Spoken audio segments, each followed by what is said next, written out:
Bihar public service commission ने 68th mains examination का advertisement जारी कर दिया है। फॉर्म मेंस का जो है वो 6 अप्रैल से भरे जा रहे हैं। फॉर्म भरते समय मेंस के जो कैंडिडेट्स हैं उनसे उनकी जो पद है, ये जो पद है उसकी प्रायोरिटी मांगी जाती है, चॉइस मांगी जाती है कि आप 1 से लेकर जितने सारे पोस्ट हैं उनकी प्रायोरिटी बताइए। तो यह वीडियो हम लोग डिटेल्स में देखेंगे और आराम से समझने की कोशिश करेंगे, क्योंकि ये काफ़ी एक टफ काम है, क्योंकि हर एक इंडिविजुअल जो कैंडिडेट है उसकी अलग अलग प्रायोरिटी हो सकती है। तो यह एक जो ओवरऑल ऐसा नहीं है कि जो मैं यहाँ पर बता रहा हूँ कि ये प्रायोरिटी होनी चाहिए, उसमें कैंडिडेट वाइज वो अपने प्रायोरिटी को चेंज कर सकते हैं, लेकिन हम लोग समझने की कोशिश कर रहे हैं कि एक होलास्टिक अप्रोच क्या होता है जब हम लोग इसको फिल करते हैं। 68 की बात करें तो इस बार टोटल 324 सीट है, लेकिन जो 324 सीट है वो 22 पदों में बटी हुई है। अभी जस्ट इसको देखते हैं, और ये भी देखना होता है कि जो रिजर्वेशन है वो रिजर्वेशन डिफरेंट कैटेगरीज में बटी हुई है, उस कैटेगरी में किस तरह की सीटें हैं, इन सारी चीज़ों को भी हमें देखना होता है। जब आप फॉर्म भरेंगे एप्लीकेशन फॉर्म, तो वहाँ पर जो 20 नंबर सीरियल है वहाँ पर चॉइस योर पोस्ट प्रायोरिटी पूछी जाएगी, जो कि 1 से 22 के बीच में नंबर हमें पुट करना है। जैसे यहाँ पर 1 2 3 इस तरह से कर करके हमें 22 प्रायोरिटी भरनी है, क्योंकि इस बार जो है वो टोटल 22 पदों के लिए एडवर्टीजमेंट किया गया मेंस एग्जामिनेशन में, जैसे कि हम लोग यहाँ पर देख पा रहे हैं। और टोटल यहाँ पर जो सीट है 324 टोटल सीट है, जिसमें कि 92 वो फीमेल कैंडिडेट के लिए रिजर्व है, ये 324 में ही। इन सारी चीज़ों को समझते हुए हमें आगे बढ़ना है। इस पर अभी बात करते हैं कि कौन कौन सी चीज़ें हमें चूज नहीं होती है। जैसे एडवर्टीजमेंट में भी लिखा हुआ है कि सेवा पद अधिमान अर्थात कि सर्विस पोस्ट चॉइसेस जो है उसकी प्रायोरिटी क्या है। मुख्य परीक्षा के लिए ऑनलाइन आवेदन करते समय उम्मीदवार को सेवा पद की अधिमानता का उल्लेख करना अनिवार्य है। तो इसी चीज़ को हम लोग यहाँ पर फिल करने की कोशिश करते हैं कि ये जो 22 पदें हैं इनकी क्या प्रायोरिटी हो सकती है।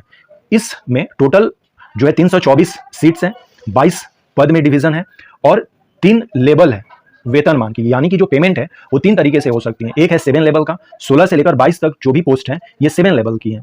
7 लेवल कहने का मतलब हो गया कि जो शुरुआती पेमेंट होगी कैंडिडेट की वो लगभग 60,000 से स्टार्ट होती है, ऐसा माना जाता है। ये ऊपर नीचे हो सकता है, तो पेमेंट पे हम लोग ज़्यादा इस पर डिस्कस नहीं करेंगे। एक जो पोस्ट है इस बार जो सहायक आपदा प्रबंधन पदाधिकारी है, इसको पहली बार जोड़ा गया बीपीएससी में, ये लेवल 8 है। और जो अदर पोस्ट है 1 से लेकर 14 तक ये लेवल 9 के पोस्ट हैं। इस बार 68 मेंस के लिए बिहार एडमिनिस्ट्रेटिव सर्विसेज जो है वो नहीं है, एसडीएम की पोस्ट नहीं है। इस बार पुलिस उपाधीक्षक की पोस्ट है, लेकिन इसमें भी टोटल 8 सीट है, जिसमें कि 2 फीमेल कैंडिडेट के लिए रिजर्व है और जनरल कैंडिडेट के लिए 1 ही सीट है, और वो भी एक जो है वो फीमेल के लिए है। इन सारी चीज़ों को देखते और समझते हुए यदि कोई जनरल कैंडिडेट है उसको 1 नंबर पर नहीं रखेगा पुलिस उपाधीक्षक को। जो मेल कैंडिडेट है, फीमेल कैंडिडेट के लिए वो फर्स्ट प्रायोरिटी ये होगी। इन सारी चीज़ों को देखना और समझना होगा जब आप इस फॉर्म को भर रहे हैं और अपनी प्रायोरिटी को देख रहे हैं। यदि बिहार एडमिनिस्ट्रेटिव सर्विसेज होता है, बिहार पुलिस सर्विसेज होता है, तो चॉइस यही होता है, या तो कोई लोग हैं एसडीएम वाली पोस्ट को फर्स्ट पे रखते हैं और डीवाईएसपी की सेकंड पे रखते हैं, या फिर फर्स्ट पर डीवाईएसपी हो जाता है और फिर एसडीएम सेकंड पर हो जाता है, यही वाइस वर्सा होता है। लेकिन इस बार उस तरह से नहीं है। तो यहाँ पर जो फीमेल कैंडिडेट है वो फर्स्ट प्रायोरिटी जो है वो फर्स्ट को चूज करेंगी, और सेकंड जो प्रायोरिटी है ये फिर मेल के लिए हो जाएगा, जनरल के लिए, कि जिला समादेष्टा जो है वो सेकंड नंबर पर वो रख सकते हैं। इस हिसाब से हम लोग बढ़ने की कोशिश करते हैं कि क्या हो सकता है। एक जनरल कैंडिडेट जो है वो इस तरह से फिल करने की कोशिश कर सकता है, जैसे कि फर्स्ट में थोड़ा सा कंफ्यूजन है, लेकिन वो ये और ये रखा जा सकता है, और हर एक कैंडिडेट को फर्स्ट में यही चूज कर लेना चाहिए फिर। और ये मैं जनरल के हिसाब से बता रहा हूँ। सेकेंड पर हम लोग राजस्व कर सहायक आयुक्त अर्थात कि जो वाणिज्य कर विभाग है इसको रख सकते हैं। थर्ड पर इसे हम लोग रख सकते हैं जो ये मद उत्पाद एवं निबंधन विभाग है, या फिर गृह विभाग का ही ये जिला अग्नि शमन अधिकारी भी हो सकता है। तो 3 और 4th पर वो वाइस वर्सा आप देख सकते हैं, जो पोस्ट अपना 3 है इसको 3 या 4 पर रख सकते हैं, और ये जो 3 4 में से कोई अपना वाइस वर्सा हम लोग इसमें कर सकते हैं। जो अपना पोस्ट 4 है काराधीक्षक, ये आप कर भी सकते हैं, नहीं भी कर सकते हैं, लेकिन यहाँ पर देखने वाली ये बात है कि केवल 2 सीट है, एक जो अत्यंत पिछड़ा वर्ग के लिए है और एक पिछड़ा वर्ग फीमेल के लिए है। तो जनरल कैंडिडेट इसको भर ही नहीं सकते हैं, क्योंकि उनको मिलेगा ही नहीं। तो सिंपल सी बात है, इसको वो या तो 21 पर रखेंगे या तो 22 पर रखेंगे। एक और सीट है जो 8 नंबर पर है, ये श्रम अधीक्षक, ये भी केवल एक ही सीट है और ये भी अत्यंत पिछड़ा वर्ग के लिए है। तो इसको भी या अर्थात कि 21-22 जो है वो मिलेगा ही नहीं जो जनरल कैंडिडेट है, तो इसको प्रायोरिटी इस तरह से हम लोग भरेंगे। इन सारी चीज़ों को देखते और समझते हुए मैंने जब स्टडी किया इस चीज़ को, तो पाया कि एक जो जनरल कैंडिडेट है वो किस तरह से अपनी फॉर्म भर सकता है। जब हम लोग लेवल 7 की बात करते हैं तो लेवल 7 में हर एक जो कैटेगरी है उसके लिए कुछ ना कुछ सीट है, और ये काफ़ी अच्छी पोस्ट भी है। केवल लेवल 7 है, इसलिए हम लोग इसको प्रायोरिटी 1 2 3 4 5 6 में ऐसे नहीं रख सकते हैं। मैंने जब पूरा देखा तो आप भी सब एक बार देखेंगे, एनालिसिस करेंगे अपने कैटेगरी वाइज की तरह कि कौन से कैटेगरी में आप हैं, तो क्या हो सकता है, मेल फीमेल का क्या रेशियो है, इस हिसाब से। तो मैंने जो प्रायोरिटी कुछ भरने की कोशिश की वो इस तरह से है कि फर्स्ट पर रखा जा सकता है ये, या ये जो जनरल कैंडिडेट के लिए इस बार, लेकिन यदि ये कंडीशन नहीं होता 68 वाला तो फर्स्ट पर तो यही रखते। तो हमने एक जनरल के हिसाब से फर्स्ट कैंडिडेट, ये फर्स्ट चॉइस ये मान लिया। जो सेकेंड पोजीशन पर है वो ये वाला है, राजकर सहायक। थर्ड नंबर पर जो 7 नंबर का पोस्ट है अपना, ये वाला अवर निबंधक, संयुक्त अवर निबंधक, मद निषेध वाला, ये अपना थर्ड पर हो जाएगा। फोर्थ पर ये वाला जिला अग्नि समन पदाधिकारी, गृह विभाग के अंतर्गत है, तो ये फोर्थ पर रख लिए। अब 5वें नंबर पर हम डायरेक्ट आ जाते हैं लेवल 7 में। 20 नंबर का जो है ये वाला, इसको हमने 5वें नंबर पर रख लिया, राजस्व अधिकारी एवं समकक्ष। 6th नंबर पर जो 19 नंबर में है, प्रखंड पंचायत राज पदाधिकारी। 7th नंबर पर जो है 16 नंबर वाला, ये 5th ये वाला जो है, जैसे कि हमने जो अपना 20 है इसको 5 पर रखा, 19 को हमने 6 पर रखा और 16 को हमने 7 पर रखा। 8 पर जो है ये वाला रख लिया, 21 वाला, और 22 को हमने 9 पर रख लिया। अब देखिए 5, 6, 7, 8, 9 ये हो गए। इसमें फेरबदल हो सकता है, 6 को 5 पर कर सकते हैं, 7 को 9 पर कर सकते हैं, या 9 को 6 पर कर सकते हैं, लेकिन ये कुछ प्रायोरिटी यहाँ पर हमें दिखी। 9 तक हमने फिल कर लिया। 10वां जो अपना पोस्ट होगा वो 18 नंबर पर जो है ग्रामीण विकास पदाधिकारी, जिसको कि हम लोग RDO या इसको फेमसली BDO के नाम से जानते हैं। तो ये काफ़ी इंपॉर्टेंट पोस्ट है, इसको रखा जा सकता है 10 नंबर पर। 11 नंबर वाला जो है वो 17 हो जाएगा, अपर जिला परिवहन पदाधिकारी। फिर यदि हम 12 नंबर की बात करें तो जो अपना 15 नंबर वाला है सहायक आपदा, चूंकि इसको हम लोग 12 नंबर पर रखेंगे, ये 12 नंबर पर रखेंगे। 13 नंबर पर जो 13 वाला है ईक पदाधिकारी, ये जनरल कैंडिडेट के लिए भी एक सीट है, तो ये जनरल कैंडिडेट के लिए है, तो यहाँ पर इस चीज़ को भरा जा सकता है। फिर 14 नंबर पर शिक्षा सेवा को रख सकते हैं। जो अपना 15 नंबर है वो अब हम लोग 6 नंबर को रखेंगे, क्योंकि निर्वाचन को भी पहले भी रखा जा सकता है, लेकिन यहाँ पर क्या है कि काम करने की ज़्यादा स्कोप नहीं है। उस बेसिस पर बहुत सारे कैंडिडेट जो है प्रायोरिटी के हिसाब से वो इसको पीछे कुछ रखते हैं, तो हमने इसको पीछे करने की कोशिश की है, तो इसे 15 नंबर पे रख लिया हमने।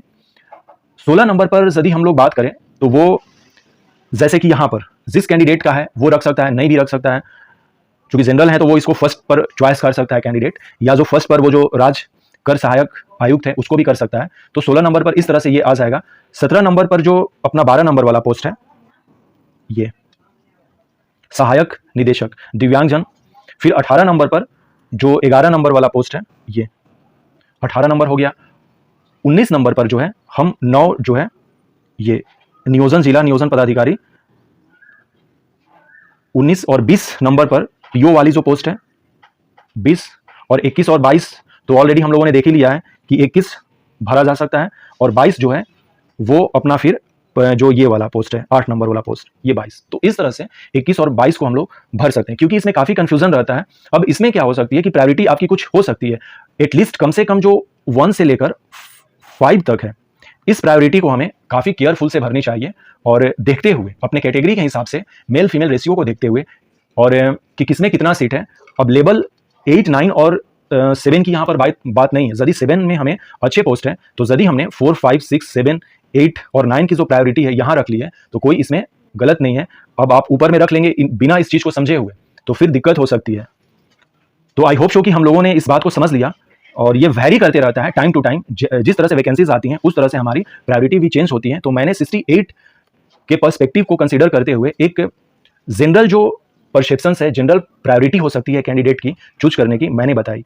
एक और चीज़ यहाँ पर भरना है हमें, ऑप्शनल पेपर। सीरियल नंबर 4 में हमसे वैकल्पिक विषय पूछा जाएगा, तो ऑप्शनल सब्जेक्ट भरना है हमें। ऑप्शनल सब्जेक्ट जो यहाँ पर 1 से लेकर 34 तक जो सब्जेक्ट है, इसमें से कोई एक सब्जेक्ट चूज करना है और हमें फॉर्म भरना है।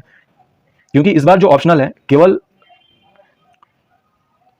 जो ऑप्शनल पेपर होगा अपना वैकल्पिक विषय, यह MCQ परीक्षा होगा और यह क्वालिफाइंग होगा, इसका मार्क्स ऐड नहीं होगा।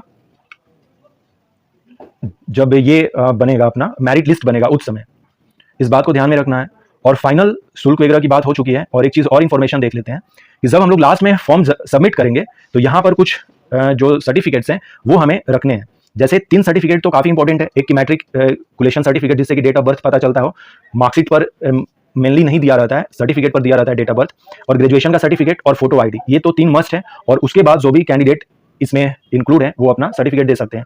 एक चीज़ यहाँ पर समझने वाली बात है, जैसे फोटो ID में ID प्रूफ का मतलब हुआ एक ऐसा ID जिसमें कि फोटो हो और उसका इशू डेट हो, और हर एक सर्टिफिकेट का एक नंबर होता है। वो आधार कार्ड में हमें क्या करना है कि जो आधार नंबर है वो लिखना है 12 डिजिट वाला, और इशू डेट के जगह पर डेट ऑफ बर्थ ही जो है वो इशू डेट माना जाएगा। नहीं तो वोटर ID में उसका एक रेफरेंस नंबर रहता है और इशू डेट रहता है। तो वोटर आईडी है तो वोटर आईडी दे सकते हैं, और यदि वोटर आईडी नहीं है तो आपको आधार नंबर देना है, तो आधार का नंबर और डेट ऑफ बर्थ वो इशू डेट हो जाएगा। और ये सब में तो इशू डेट और रेफरेंस नंबर या सर्टिफिकेट नंबर रहता ही है। तो ये चीज़ें यहाँ पर एडवर्टीजमेंट में लिखा भी हुआ है, ये सारी चीज़ें हमें देनी है, जैसे मैट्रिक का मूल प्रमाण पत्र, ग्रेजुएशन का और फोटो युक्त पहचान पत्र। तो ये प्रायोरिटी से रिलेटेड जो बातें थी कि हम लोग किस बेसिस पर एक प्रायोरिटी अपना बना सकते हैं, बहुत सारी चीज़ें इसमें वैरी कर सकती है। हर एक कैंडिडेट अपने हिसाब से फिर चूज करके इस फॉर्म को फिल करें। So thanks and take care.